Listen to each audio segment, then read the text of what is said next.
Hei tid, så det atter her vi en nødgjøn parti av Gjerstamal. Og vi det som vant Anja Hansen som teker opp og redigerer opptøkene av reisene. Og så det Ronny Petersson som teker seg av Ljøvenon, Paul Fære og selv Daniel Adol Jakobsen. Og Gjerstamal, fra Spria, Paul. Hva ligger her av hjertet der, Paul? Jeg har også om at jeg vant. Det konstigt att sådana kvalitet så talar jag på Paulsen om att vatta herrarna. Och så i här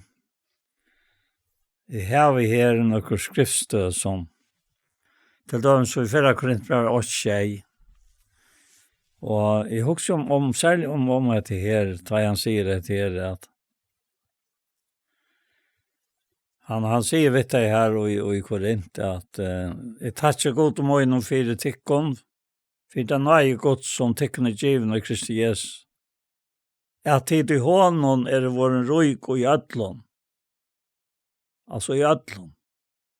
Och i ödlare tälo och ödlon kunskap.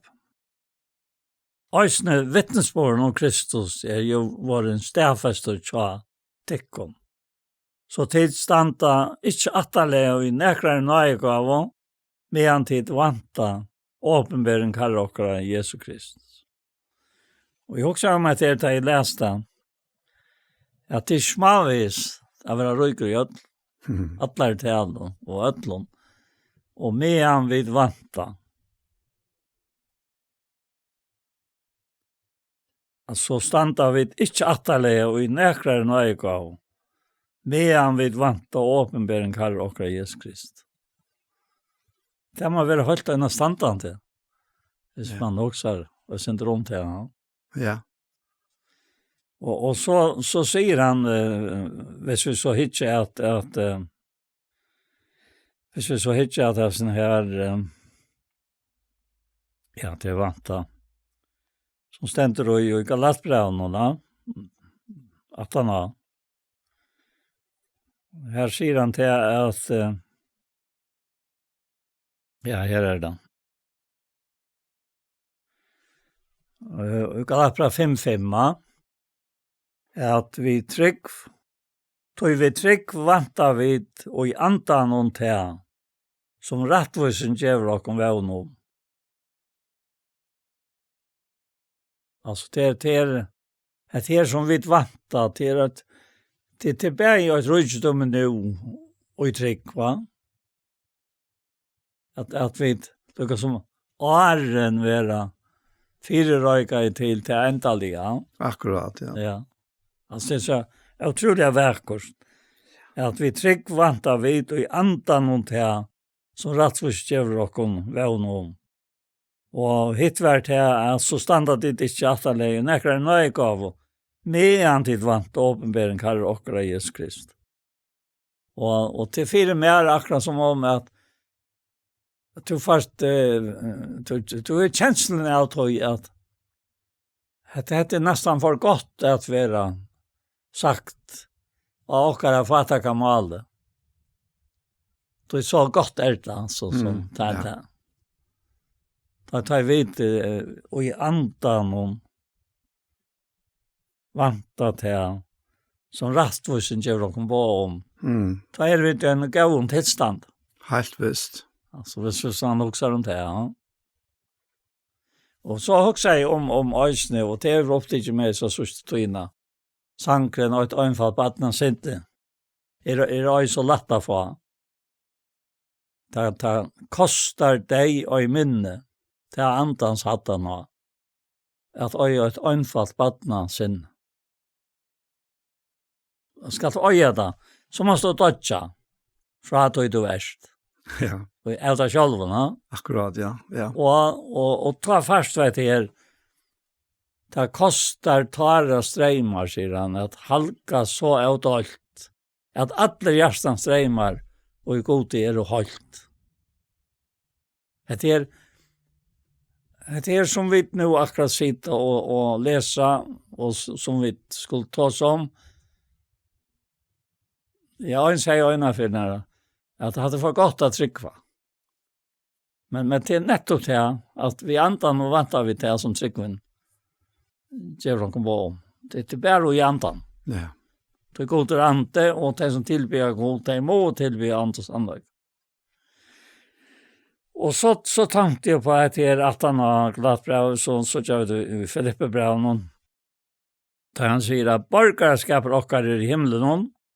Och henne väntar vi dösten som frälsare Herren Jesus Kristus. Och för att Thessaloniker brev 8 säger och väntar son hans av himlen som han röste upp från och dig och Jesus som frälsraken från röjen i utkäm. Ja. Så och han det har vi alltid hört för att jag kan minnas att samkomman alltså allt som trycker Jesus som liv efter ta Jesus kommer vi har ett rikt bort till skuttsarna att möta Herren luft. Alltså det är skutts av falske som är rikt bort att möta Herren luften. Men om det sast, det var inte så det är ju i andan. No? Det sast inte det som är i andan. No? Nej, det är det. Det sast inte. Men det är ju en upprastning av likamnen. Ja. Men så vill det inte hålla blå likam. Nej, det är alltid det samma antal likam. No? Ja. Så det är så omätligen för att jag frågast ja. Helt visst, ja. Och han säger också i tidsbrev 2:13 medan vi vantar hennes själ och vän och åpenbering dörtar hennes stora gods och frälsakra Jesu Krist. Så här är omätligen och här är sannsyn och ett anfall på att sinne här. Här så jag vet det här att han sa allt som God vill gör en Abraham. Hon Isak son var bära som lyttens offer fram. Jag vet inte om jag tar lysetta hvis jag inte är känt från vattnet. Men jag minns det från vattnet och ända sant. Alltså som lyttens offer han. Och i latter kan en färra till slukan offer dig. Att vökro räk och göra. Det kostar hjärtan ej. Och här är han bäg in i Abraham. Han röjste in i Jakob. Han arbetade tjejer för Räkol och fick leva. Och så arbetade han andra tjejer. Tjejer tror jag att. Ja, han säger allt för Räkol. Räkol, ja. Så allt det här som här vi tuttningen att göra här gör och som vi vill smeta då vi suttjata och vi upplever att det hotäcker och det är väl inte på tandmaten att det antar det. Nej, det är vi röjnar ofta och det är pura naturligt. Vi röjnar uimynd okon. Vi okkar människans lia fantasier att hur så är det hela. Men det går inte han vägen. Att det blir stil på tamaten. Nej. Men akkurat vi antar någonstans som givet och nere. Så har vi näka innan ujokon som är så omätligt tryggt och gott och stärkt och gör det att allt det här är inte främmande. Det är alltså jag kan gott minnas för alltså som tryggvande alltså att jag var så benchfirst vi himlen att jag kände ju bara att vad jag gör ja.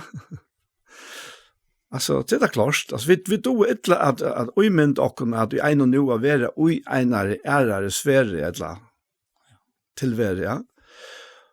Och det är rätt med för men det är inte långt. Och det känns avvist andan som bor innan oja. Som ja, det är öle ringt att förklara akkurat, men det är en sån vissa och en glädje och en vantan eisne som du nämner här, som han tillför alla tøyna, og han er løyvåkare. Ja, vad stå? Som är vart det så långt sett.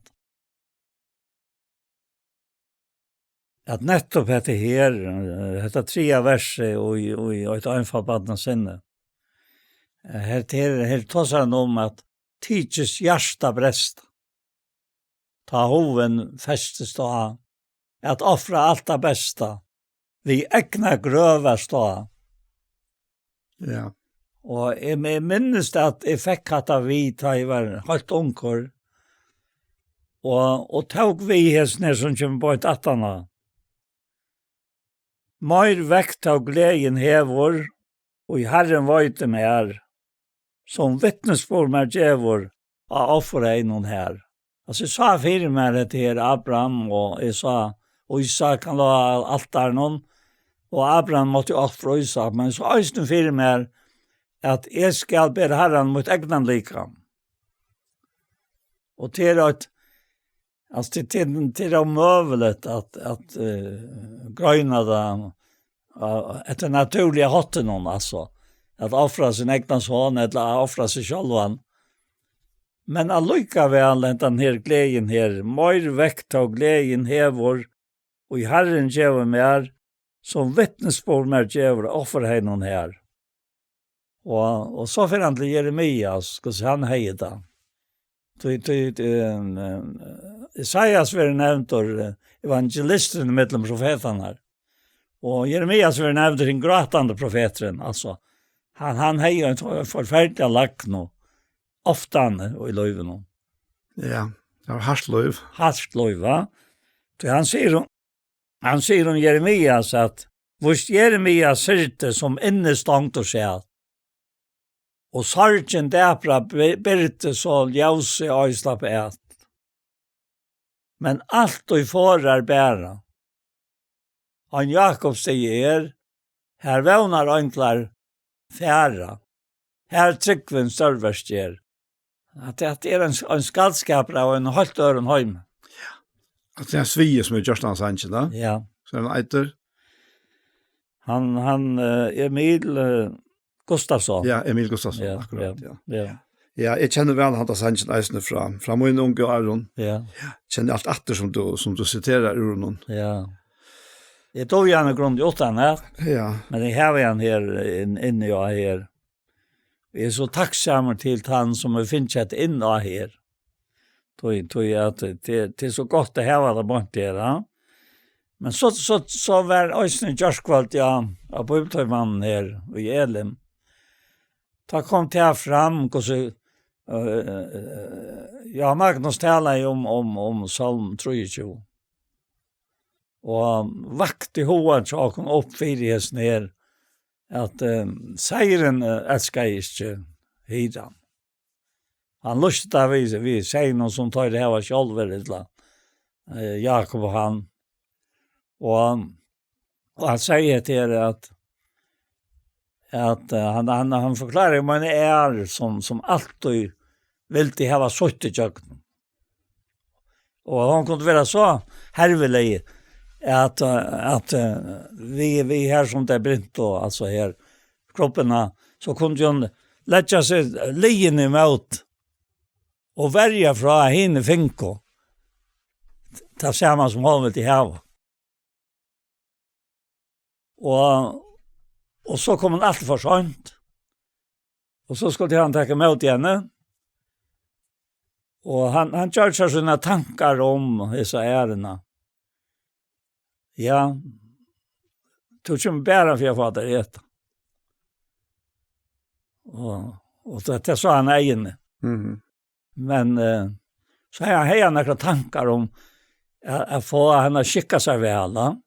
Han brukte ikke det året, men jag vera som hinar, Ja. alltså undergivnar. Nej, ta inte tala någon. Hon skulle ha sagt. Och han var så gav i henne lika väl att han lät henne släppa in.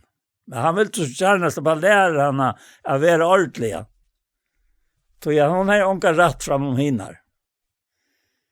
Och så kom han in här och jag får också vända sanchen med han talar.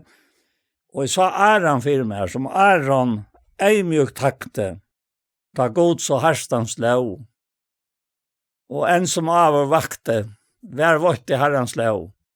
Og så sier han, ja, så skal du mot hjärsta, og i trygg og og frykt, og i rønt og myskre svarsta godtøyn, lyta trygt.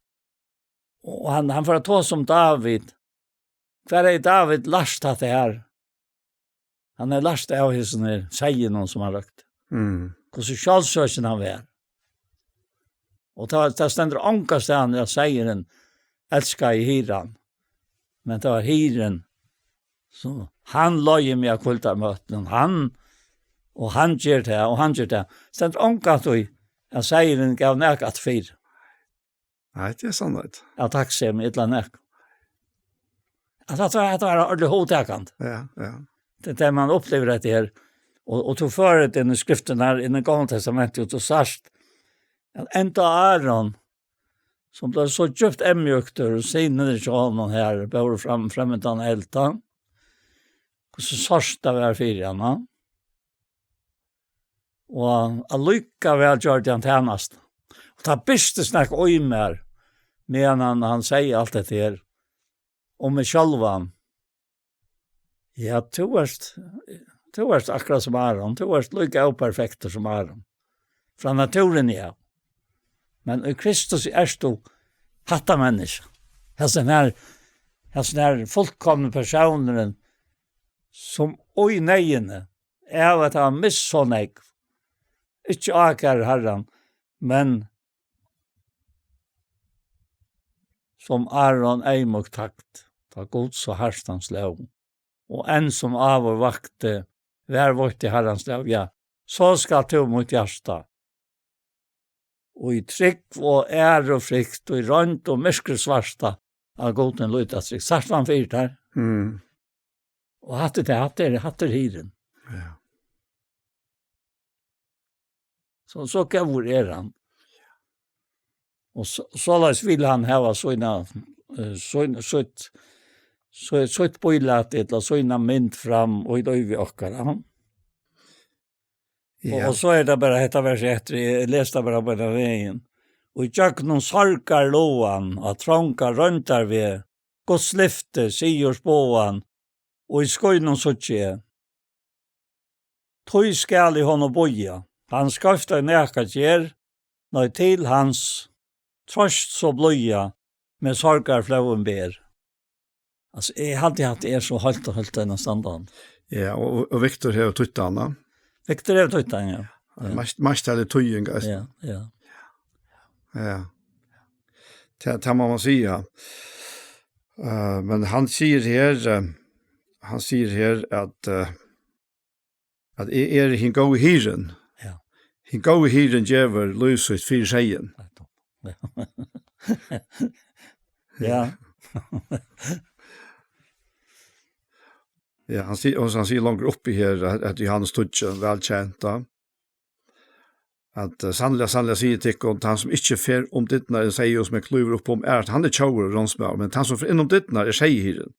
Fyre hånden leter dora vaktaren opp, og så hettar, og seiren høyre rødt hansara, og han råpar seisøy ved navnet og leir han ut.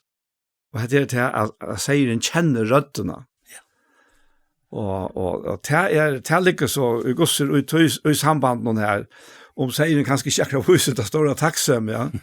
Men han gjør det her responset som hyren innskjer til at han kommer til han har røttene, tror jeg at han kjenner henne. Ja. Og han kjenner henne for noe godt. Kjenner henne for noe ilt, så kvarv han. Jeg minns det for Jakob Kass nevner, og jeg er grevtalen. Han tar seg han tar seg at han har nekra seier ta tøyene han var prester, han leser, ja. Ja. Så at jeg genga nian tiltar, det her til å være inne i kyrter et linje. Og så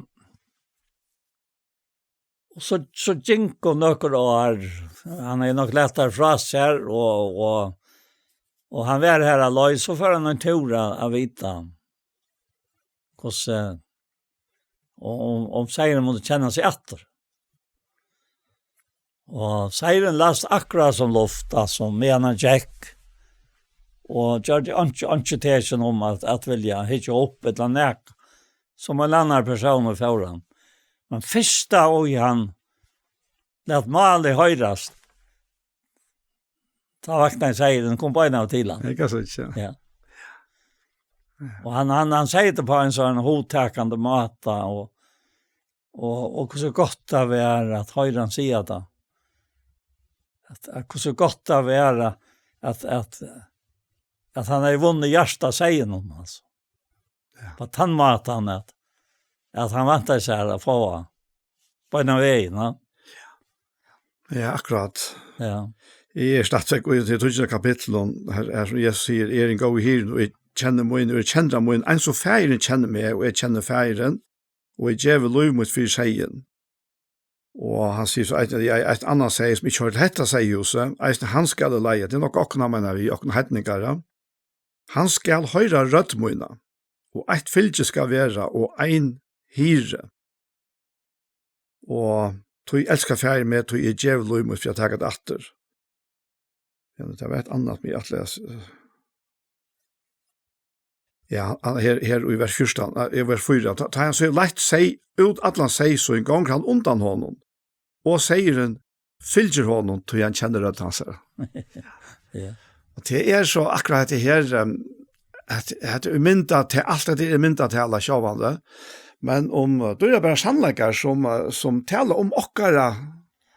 Alltså okkara vi skifter vi han eller relation som man säger en modern av Norge. Ja. Okkara samfell, okkara samband vi han. Han är okkara hyre. Och säger en hever inte anna väl än att luta av hyre. Det är inte anna möjlighet. Självt om vi så vidt är från lyktelsen i Lukas 15 att han får leda till ena.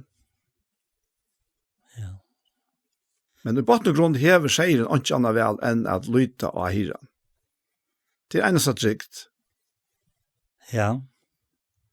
Men så er det her vi har vært avlatt av vår, som det kommer å sette. Ja. Og så halter vi ofta, hvis vi vet det. Det kommet ett av 4, og vi har ikke bare rett det, at vi har kanskje sagt noe som vi ikke har sagt, vi har kanskje gjort noe som vi ikke skulle ha gjort, og så framvegis, ja.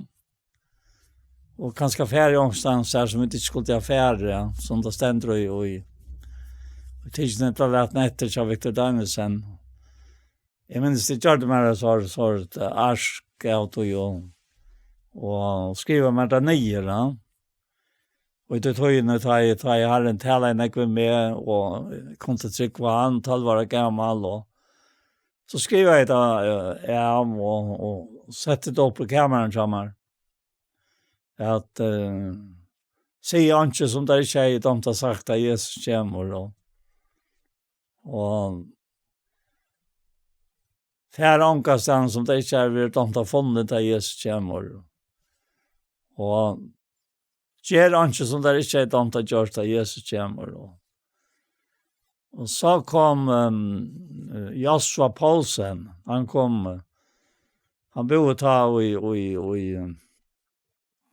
bodde i Porskjøren, her stod 2 hus,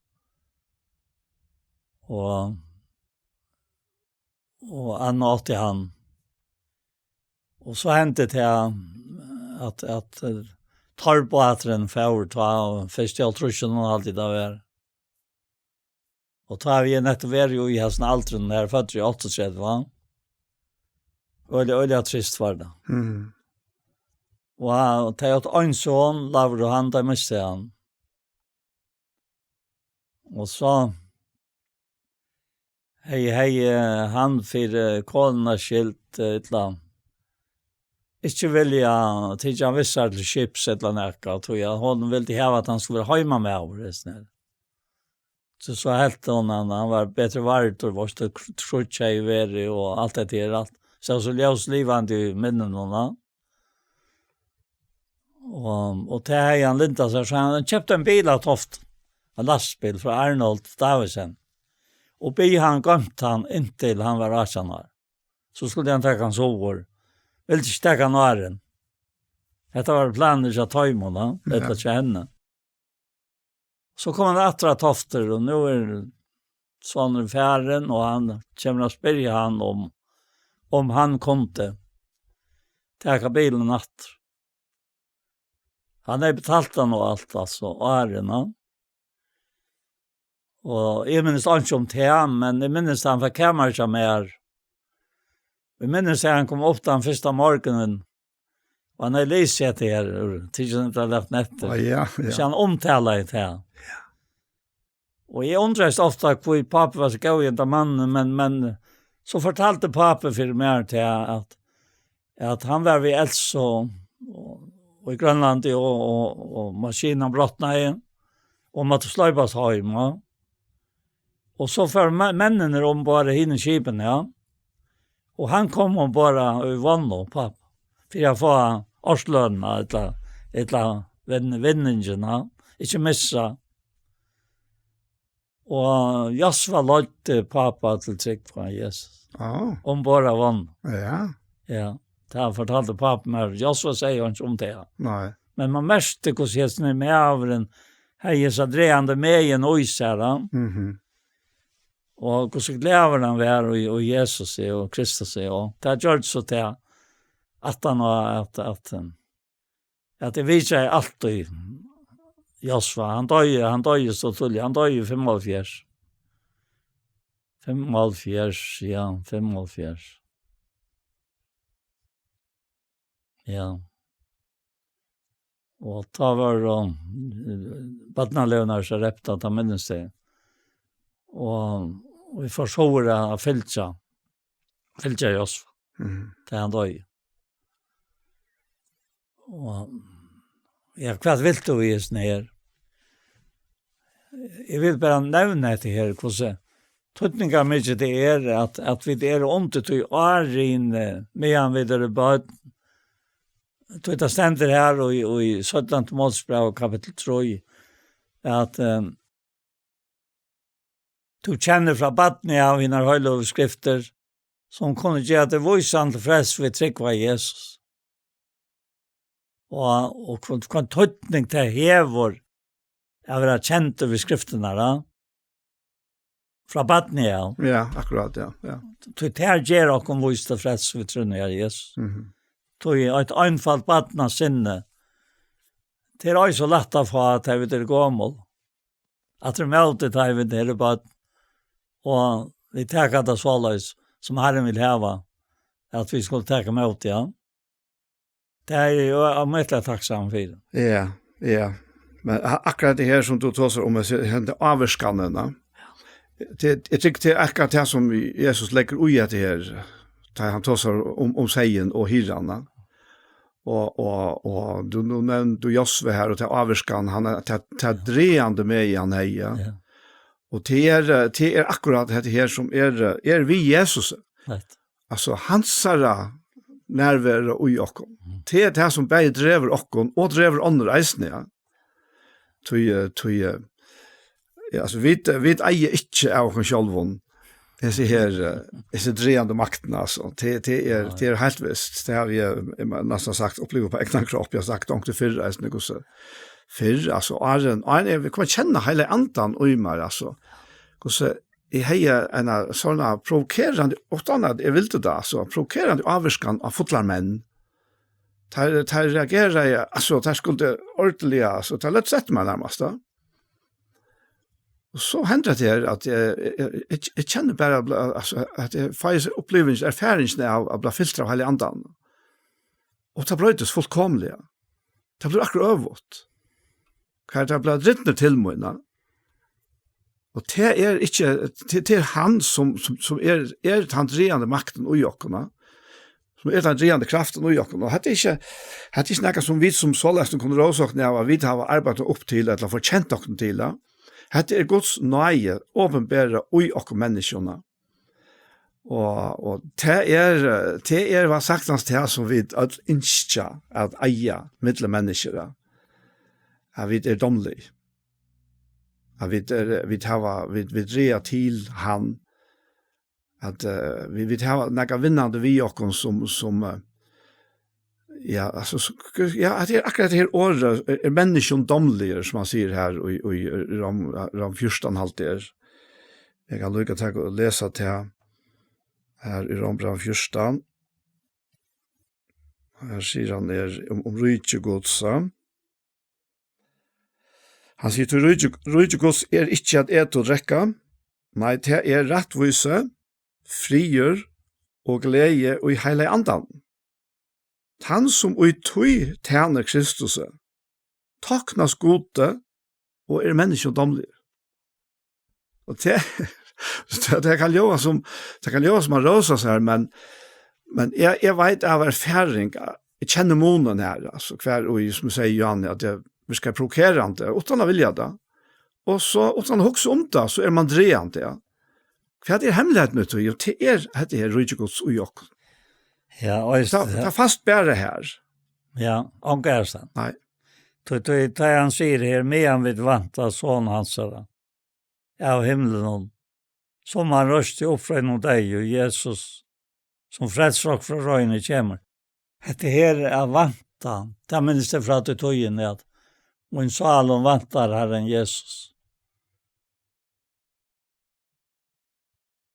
Og en så vaktar med av vår vänner morgonen.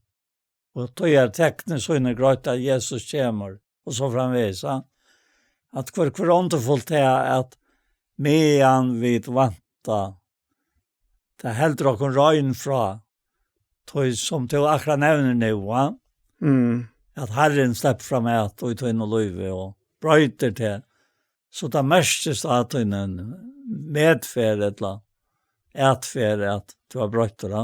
Ja, og her, og alle her ligger så akkurat til at hvor blir jeg etter verset? Akkurat, ja. Det var han som kom av min vei. Og det han som kommer av menneskens vei. Ja. Samtidig så stender eisen til at han leser finna. Og her stender enda til han leser finna av time som ikke sagt til han. Men til døms Cornelius, da han nevner Cornelius, så han rettviser, og han sier her om Cornelius, ja. Ja. Han sier her da Peter kommer til Cornelius, han sier han taler Peter opp munnen og sier, nå sutt jeg sånn, god gjør ikke mannamun, men at jeg kvarje tjå tek han imot det tog som øttast han, og gjør rettvise.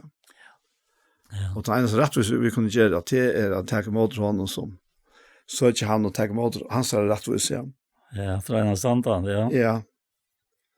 Og det så akkurat det og altså verset hansara fra början av og til allan veien og jøknene. Men husk med det vi vant Dan Paul. Ja. Jeg husker med det her som han sier her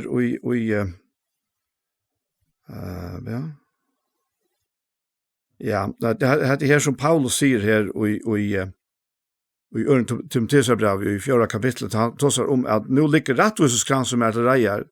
Herren hin rettvise domar skal gjeva meg han hint og ikke best mer, men eisen i øtlo som jeg har elsket åpenbering hans her. Det vil inn og avvanta, men at elsker åpenbering hans her. Og at det her sikker vi at det noe tvøybukt uges ned, til at vanta og elsker til at han åpenberes av himmelen, til at løysokkene ut, og endre noe like mokkere.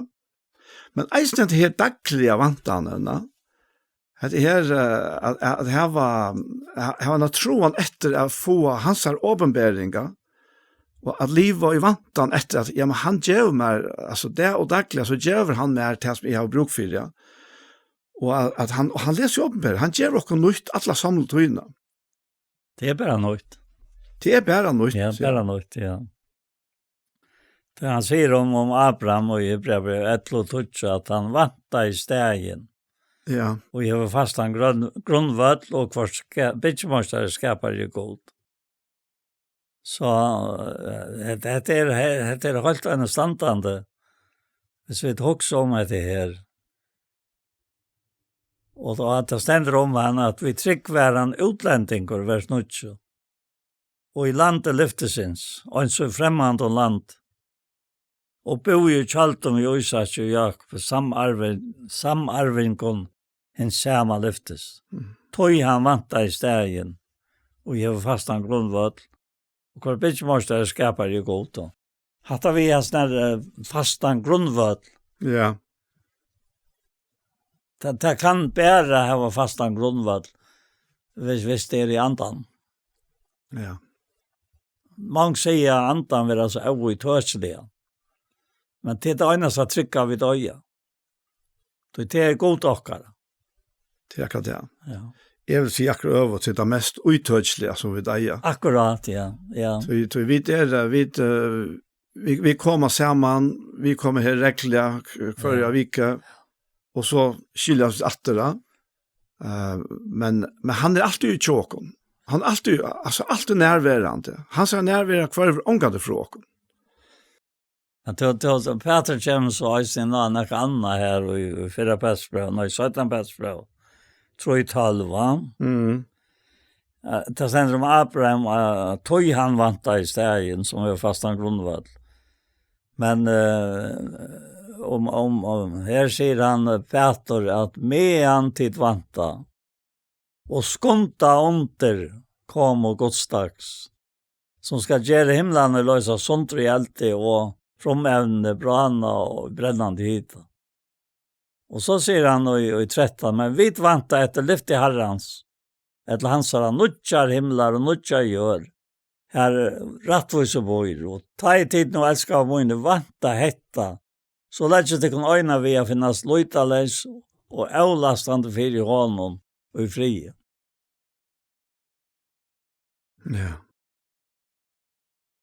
Så här är smavis avvis av vanta, att finnas. Vi får lägga oss öjna vi att finnas lojtales och avlastande för I honom och I fri. Och till med han vid det här. Ja, det är akkurat det. Och också att om den frien som var I drocken, så är det att han samma friden som Jesus säger om att fri lät jag tycka efter och min fri ger vi tycka. Och inte som heimre ger vi tycka. Jag ska tycka att det och missa inte mot. Det är akkurat det. Och allt det här, det är allt sammanhillt I hesten här vid hela andan. Det är det. Som tjåken och ojåken. Han som panteren om arvåkare. Och han som vid insikla I via. Ja. Och panteren om arvhansar det talar nett om den här forsmatchen out I himmelska som vi får långt här. Och det är det som gör det att det här som är igen och det som vi eier ojåken det är det samma och tog vi inte främmant. Och så är det också en störlöjkan av andan. Alltså, andan störlöjke och I sin och värste. Och I kvar en öjnasta tryckvande människa gör så ett versk. Och arbetar alla tøyna. Och som jag nämnde I Janne, han började med en jordskvalitet. Vi kom I närhet här. Han lycka väl hur avfolkom vi där I oss själva. Och som Aron var, och som han var, och Tej var, och vi där, och vi där. Alltså, så säger han inte, så blir det sagt, ja men alltså, ombera vi dock bara, vi tog jag vidare så var jag, nej, han är så stor. Att han har tid oss som vi där då. Och han har fått sig självan en lika med oss. Och nu är helt inte lika med oss till hans här. Ja, akkurat. Och till är likam och I det så här och mer och åkon som han dörtar sig själva nu. För han må ha likam arbete vi gör. Ja, det är akkurat det. Och han har ju det om alla gör. Ja. Och ja, och vi här som där inne I korsan vi är som samma anta vi knutt samman till att fungera och virka som ett likam och till hansara likam. Och det här det är omgått ivermätt ta tydning som hela andans virke hever ui okkona som tryggva. Tui utan han vi fullkomliga hjälparsleisa. Det som det unga säger så man fullkomliga lost. Ja, men och I tjänsten så känner man att det är akkurat att det är hjälparsleis. Ja. Du först av sted, du finner en uppgave Och du vill vara till uppgaven i lojen om det är människa som är nämnt några vitt att det är bönlöjes tillskåndelse från Herren. Ja, så förstå. Och det kan teachas så av och i törslet att det kan inte ses fra dig. Du går så ska det vita. Akkurat, ja. Men det är nog att vita att han är trofast som gav lyft. Och här mot hjärsta kvile sig. Och så är det vi har lyta bästa Jesus fotla viss och ge. Fotla viss. Tog i lyta jag en herra krossfestan. Fotla viss och Jesus vann mer. Ta i krosseren bär han. Alltså krosseren bär han. Här är det inte chans att bli kross. Nej. Fotla viss och oj tog. Han läser den äckla krosserna. Och dög i fyren. Att det gamla skulle bara vara väck. Ja. Ja. Ett Atlanta att här är sent så är det faktiskt kom bara inte på posture. Och att minnas så också om det att han dög för ockorna och att vi dög vi honom. Det är väldigt värskar då så det är vi var inne att nu korsarna hej Lamhag är vi ute att den sändning och tjeja. Och kvar vi tog sig om det här och ta kolla blev bara livande firma det här att vi är dess köpt. Alltså han har köpt och om vi så någon dag.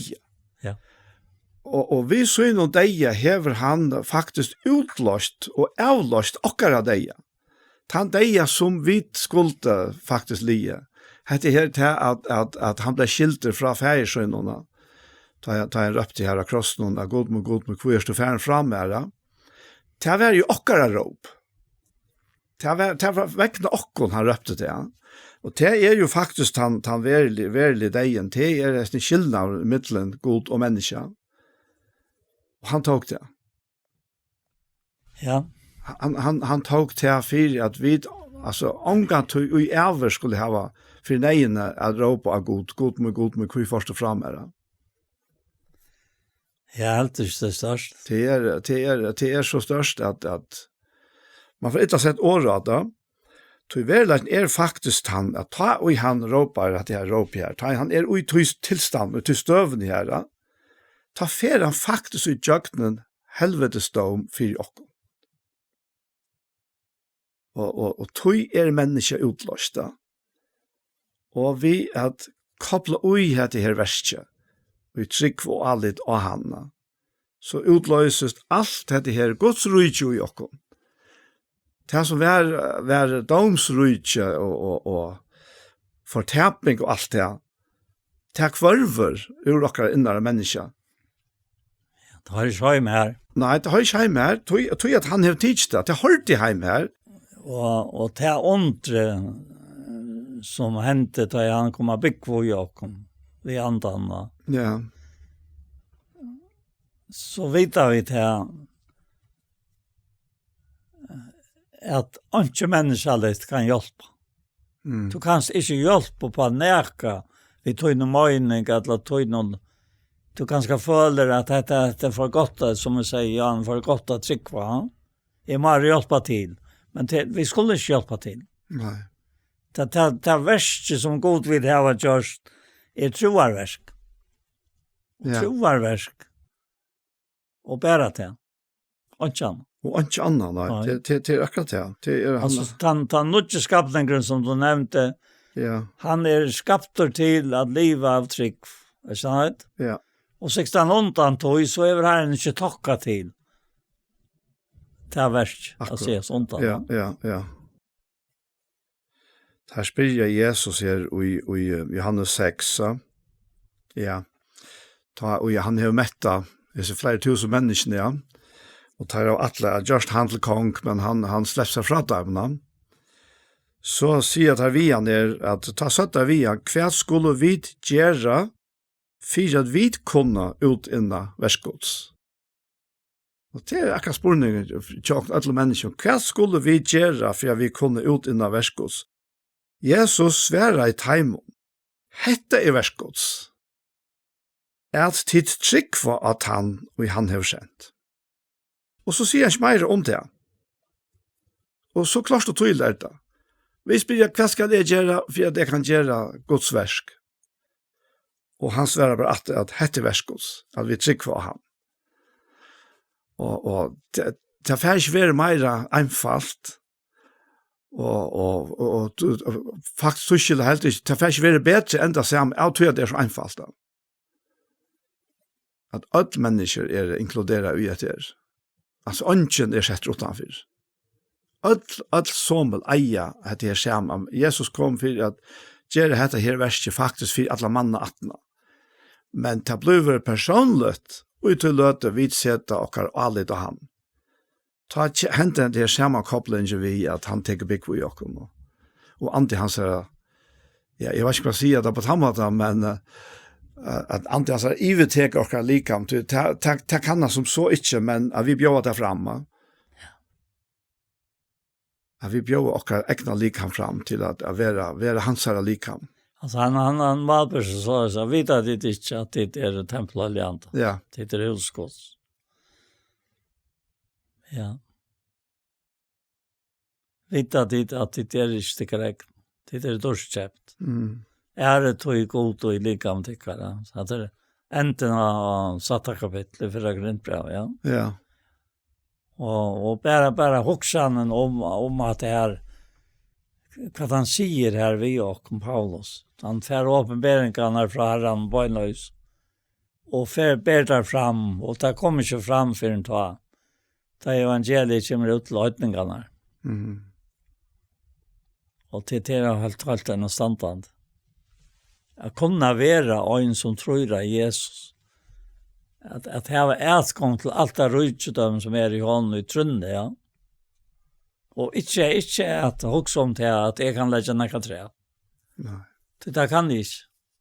Jeg kan heller ikke takna skål til sjalvor.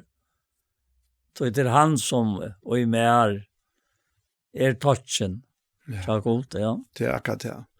Vi mennesker går over touchen. Ja, ja.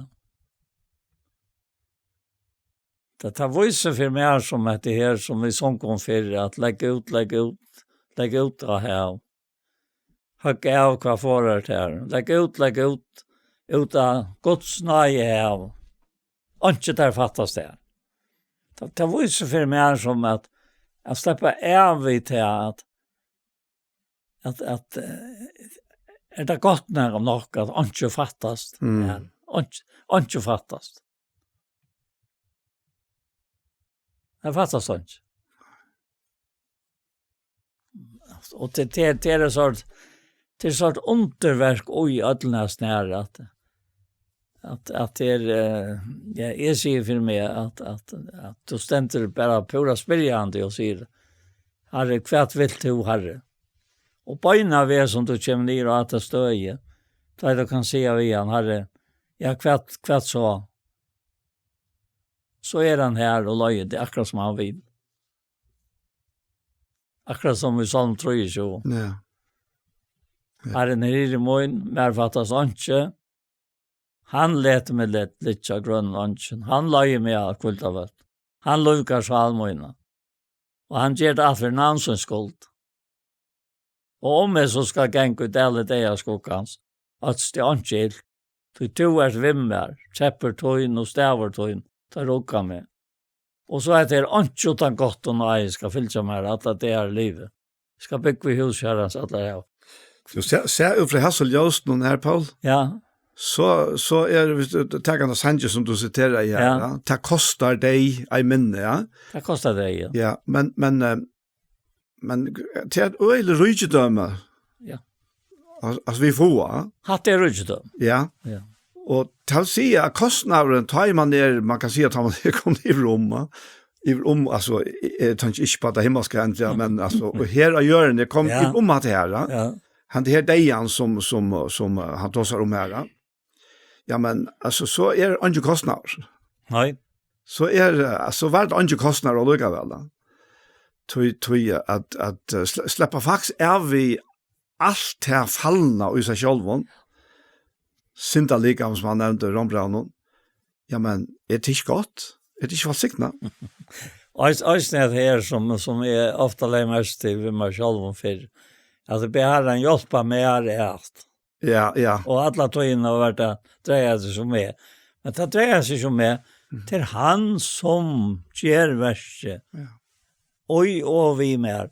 Det er god han som virker ut. Det kan bære vilja og virke til gav vilja sånn. At det er bant med oss at det er naturlige mennesker. Ja. Det er naturlige mennesker må alla tøyene gjøre noe selv. Fyre alt. Ja. Og til det er vekk. Det er det som er harvet, det naturlige mennesker, sier han her i 4 Korinthbrev 2, teker ikke vet du som anta Guds høyre til. Det kan ikke gjøre det, så det er dømt antallige. Og så sier han på en av nattene, at din antallige dømer om alt, selv vil han dømt av ånken. Så det blir ikke tid å få mikset her sammen, ved det naturlige og det antallige. Det gonger ikke. Ta et og lese skriftene og ser til han, og atter han, og atter han, og ikke til, og akkurat som sier en vær i for hiran, og således er det vidt. Ja. Ja. Ja, det som er, og det som gjør okkom, la oss ta en bygning, ja. Vi da ser og bøylet og mindre av bygninger som var kallet for av tempel, og hokset om tempelet i Jerusalem. Hva var det som gjør det til et tempel, en bygning? Jo, det var goddommer som bor her. Og det er det samme for okkom som tryggva til at vi er tempel hele andan, så det som gjør okkom til et tempel, til en goddom som bor i okkom. Ja. Og utan det er det omøvd å være tempel. Helt omøvd. Ja. Ja. Det er, jeg fikk enda for en mynd av sånne her, vi da ser eisne mynter av, jeg snakker ikke at det er verleggene, men imenska borger i Europa hava standande, jeg sier her, ryttere rustningene der, og der stand det her, det ble brukt enda for kanskje for noen 100 år siden, men nå er det tomer. Og det er faktisk en mynd av okkon, om vi ikke har goddom i okkon, om ikke han bor i okkon, så er vi som en tomer ryttere rustninger.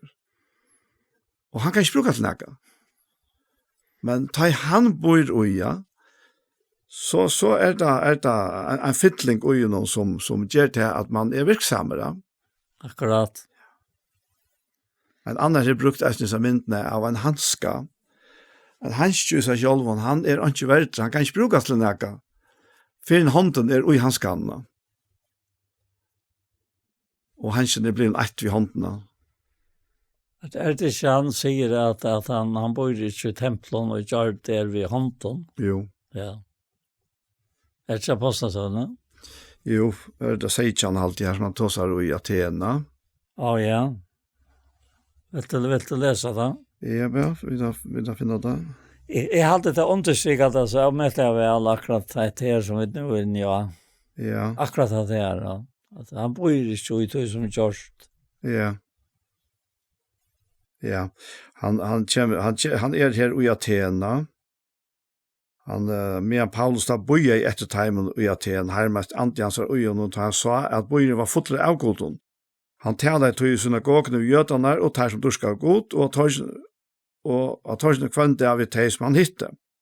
Eisen nægra av henne epikurske og stoiske visdomslæreren gav oss i åreskiftet vi han sommerskjøtte hva det at han møsten sier, men sommerskjøtte han tisa være ene boar utlandska godar. Jeg tog at han kunngjørte evangeliet om Jesus og oppreisene. Så tog der han for nian og er i Åpagos vion og søtte, kunne vi få vite hva det er for nødt lære til boar. Så det er noe åkunnet å lete komme okken for øyre. Vi vilja til vite hva det er å tøye. Øtl og i Aten og henne fremmant i her var gå så ikke stund til annet enn å suttje eller høyre nødt. Paulus steg nå fram og mitt og er i Åpagos og sier, «Tid menn og i Aten, jeg suttje at tid og atlan hotter ekle og utne for godsstyrkan tikkara. Så ta jeg gikk og hukte at helgedom og tikkara. fann I eisne alt der vi hese innskrift, fyri okjendan god. Han og tid såleisen dyrska og ikkje kjenna, han kunngjør I etikkon.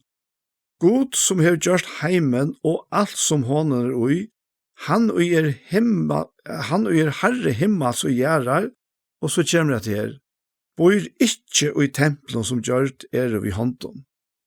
Han vil helt ikkje tantra av menneskehånden som ein og nega tørvar, så det han sjølvor som gjør ødlån liv og anda og alt. Han hever gjørst ødl folkaslø av ein og blåa til å bygge alt gjerrar rujtje, og han hever givet han avsettar tøyer og marskjene for bostunden tarra.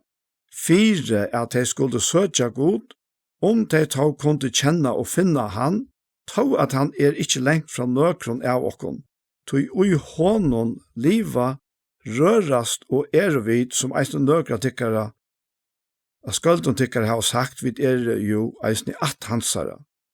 Ta og vid nu at gods må ikkje halte av goddommer lugo godle, silver eller steine, nøkron gjørst av hekne og hoksan manna, etter godta her haft tål vi tøyo mann kunnleikans, gjever han jo menneskjonon til bo at de alle stedene skulle venda vi.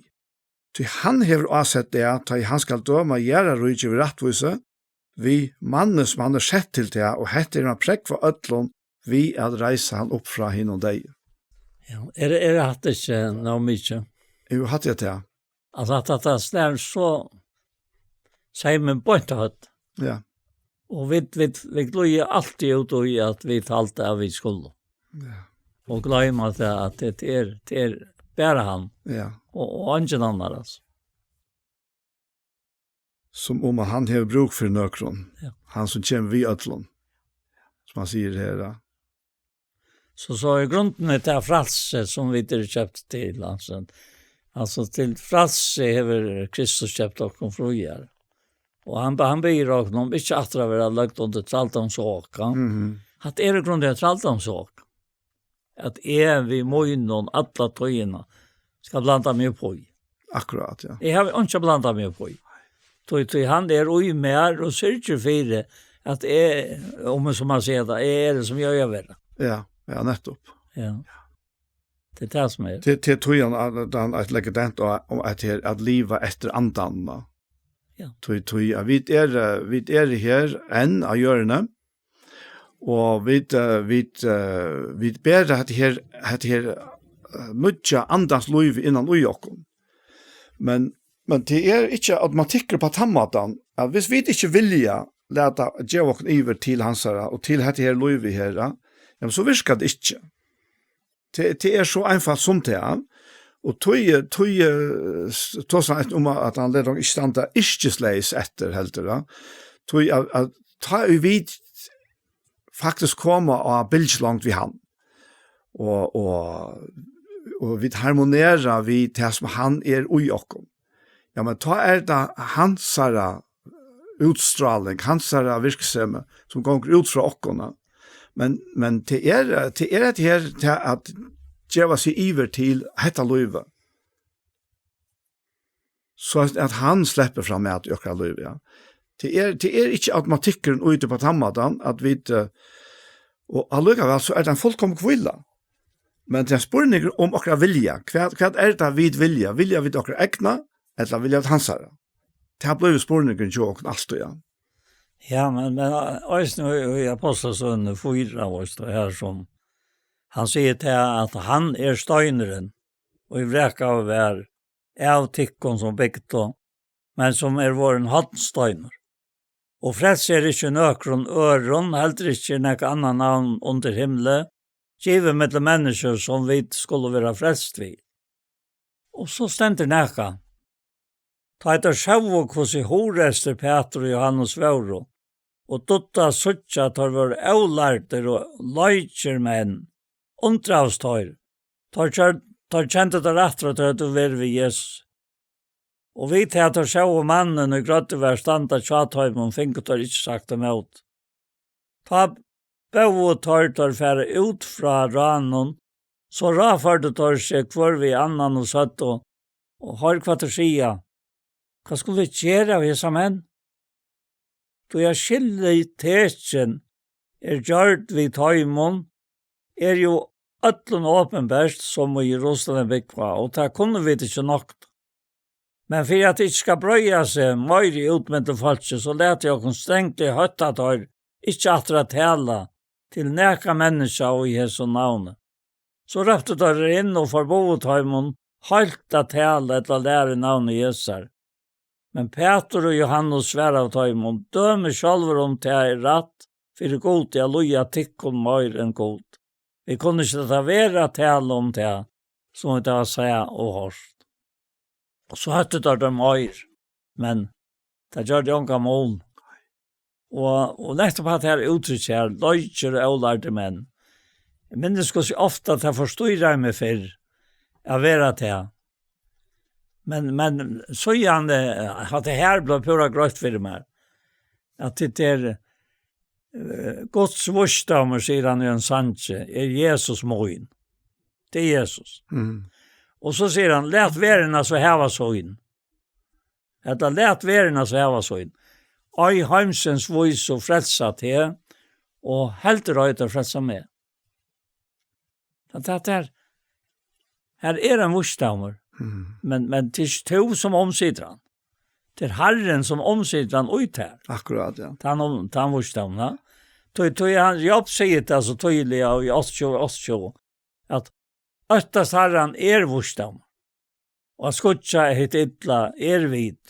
Og det så først i jøkken skriftene, og du leser atter og atter etter her, at du ber Herren om fram til et likam, så det at du en andalige godstyrskan, kvoi, tog du best ikke er som enda nølt.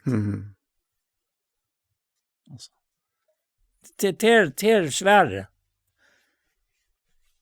Hva kjørst du så? Ja, hva kjørst du så, Rambra og Talv? Hva sier Rambra og Talv om dette her? Og jeg vet ikke hvor jeg heter her, så knappt jeg kommer fram det og akkurat til så løtene, men jeg må si at jeg så gjerne Rambra og Talv vakte meg opp, og til sjølvande nekvar så gjerne, og til øyelig er marska hva Herren finner. Og jeg noen av øtlundtøy som han atler ved meg, det er jeg helt klar river. Men han sier, og ber det kunne ikke som en ølt, så kommer det til, når vi er omskapt vi enter noen sinnestikkere, så til kunne røyne hva vilje Guds i gode damlige fullkomne. Og her det skolen her. Han og Jesun at vi omskapter vi enter noen sinnesmunns. Så jeg kan røyne hva vilje Guds hitt gode og ta damlige og ta fullkomne. Og hitt som så ofte har vi vent atter til i samband med tjenestene, vi ikke mennesker til Jakobsbrev i 8. Og her nevner han øysene til samme. Bare at du teker Jakobsbrev i 8 og fer nere mot jentene av kapitlen, så sørst vi til her, at han som skåer, altså, er alltid dans så vel etter her, min naturlige mat å være på. Til etter her, han sier vi med, vi gjør i årsens, og ikke bare høyere test, vi tog dører til det sjølvene, et eller annet dører til kun sjølvene. Tog sier han om anker høyere i årsens, og ikke gjør test, han en som med våre hyggere naturlige anledning sånne spekler. Han hyggrer seg sjølvene, og for så gjerne av sted, og glemmer alt for jeg vet hvordan han sa ut. Hatt det med avren. Men kvinnan, hun glemte ångat høy. Hon hever spekler, og hon hyggrer seg sjølvene, jeg har ikke ångat til meg selv. Og tog alltid vant til fire, at jeg glemmer jeg et eller annet, som folk kunne lukke som kjemte seg vi. Men, her, han sier så, men tann og i skåar inn og i fullkomne og frelsesins, og heldur av i tog, så han verer ikke glamskor høyrare, men gjerare versens, han skal være sælere versesøyne. Om anker heldur seg diska godt, og heldur ikke tungesøyne teimon, men der hjertet søyt, godstyrskan hans et lunches. Så kommer det her, røyn og løytales godstyrskan, for god jo fjæren under hetta. Vitja fjærleis og ønsker i trångtorra, og halta seg avtolkan høyne. Her kommer så atter at det her. halta seg utolkene av høymen. Og jeg men kan undrast iver ta og vi lesa til dømes for Thessaloniker brev. Og vi leser om alltid fra vers 13 om Herrens atterkomme. Og til sannelig er veldig godt. Det er fullkomlige grøyer iver. Det kan ikke være bedre enn til Herren kommer og teker okken høym. Vi begynner vi å snakke om avantana. Men jeg må og jeg som før nå nevne den fyrre parsten og jeg som kapitlen. Halt fra vers 8 og halt nye til vers 13 og 14 og resten av kapitlen. Så her sier han akkurat det her som han nevnte i Johanne. Han sier til at søgjende brøver bia og amen og i tikkun i Herren Jesus at det må alt genga møyre fram og jeg liva som det var last av okkon god til tokka så det som det òsne liva. Og hva sier han? Tid vita jo hver jo bo vi gav og tikkun i Herren Jesus. Det hette vilje gods høyla gjering tikkara at det halta tikkun fra siløys. Og at øyn og hver tikkara veit av vinna sin egn og kone, høyla løyk og æro, ikke og gyrntar brona som høytninganer og kjenner seg god. Og så sier han det sin til søttene, god kattla i okkom, ikke til eurønskom, men til høyla gjering. Og han vanvir, hetta vanvir, til ikke menneska, men god som øysten djevor høyli andas høyn og tikk. Ja. Og så er det så glæver om man leser om dette her, i vers 9. Om brevor kærløykan nøytis tikkun ikkje skriva ver til tikkara. Tøy tid er sjálfur lærder av gode elska hver annan, og til gjerra ta vi med i öllum brøren og i öllum Makedonia. Men vid amena tikkun brøvor er genga en møyre fram og tøy, jeg sette og tikkar og jeg liva stidler, og ansa hver etter så noen egna, og arbeid vi hånden såleis som vi satt og tikkun.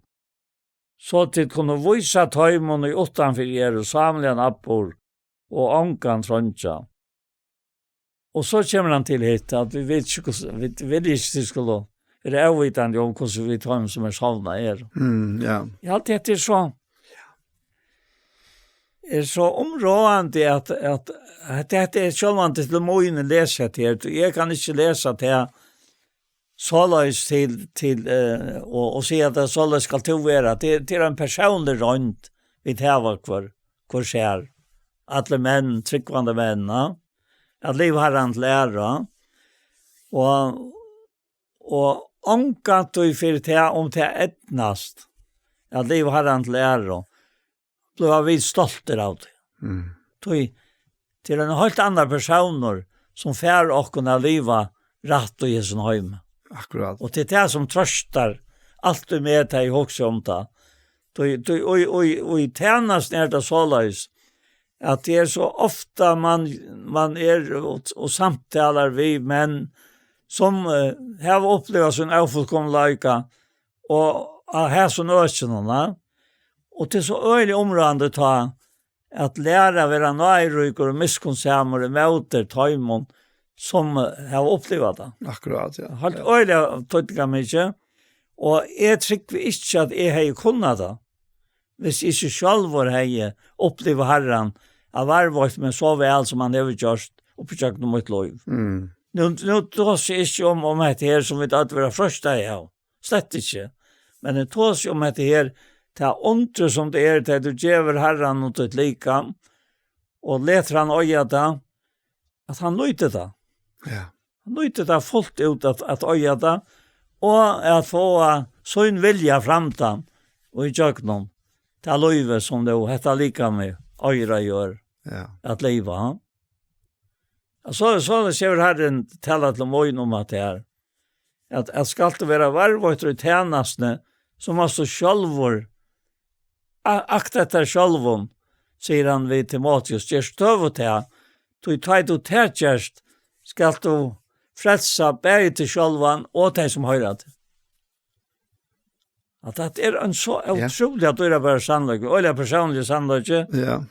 og det er alltid, nå er tøyen færen så på lengst siden. Ja. Det er Men Paul, vill du be en bønn? Ja. Ja, gode ferie, vi sitter her. Og må sanna til vi der ut her, Herre Jesus. Og ikke nøkron øren. Og for sikna til at være braurband i hatt og størst. Og i jøgnen alt a læra kvæta kærleksband i verst. Det som knyter okkur saman. Og Herre, det lykka mykje om det glede eller sorg. Om man græter om sina regn og avfolkom lykar. Etla at det sier, så det alt. To Herre som bæra to som kan gjøre til at vi gledast ratt, og at vi syrja ratt. Og gjør to til at vi alltid øya til at gråta vi tar gråtande og syrja vi tar syrjande, og eisne hitt, Herre, at gledas vi tar gledamo. Og at det skal være okkara loter her i løyven, ta vita løyv okkara, et løyv som tog glede stiver. Og ta frøys til vi andan og lika med okkara. Takk for det her, og sikna til hese kære som her virka, så troliga og i verset tøynon. Og takk for min kære brauer, og takk for meg sjálvan, at jeg kan gjøre meg holdt og folk i til tøyen, sammen vi tøymo som her og i Jesu navn, amen.